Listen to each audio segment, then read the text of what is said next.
শাওনৰ পথাৰত কপালৰ কেঁচা ঘাম সৰে, মুঠি মুঠি কৰি কঠীয়া বোলাওঁতে কাৰ?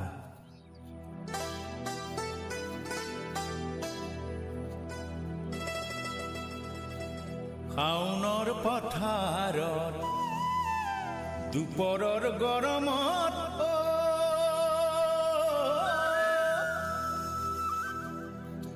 অৰুণীৰ কোমল গালৰে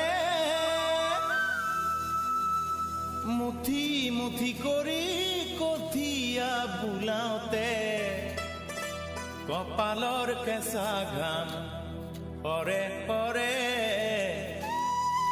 কপালৰ কেঁচা ঘাম সৰে।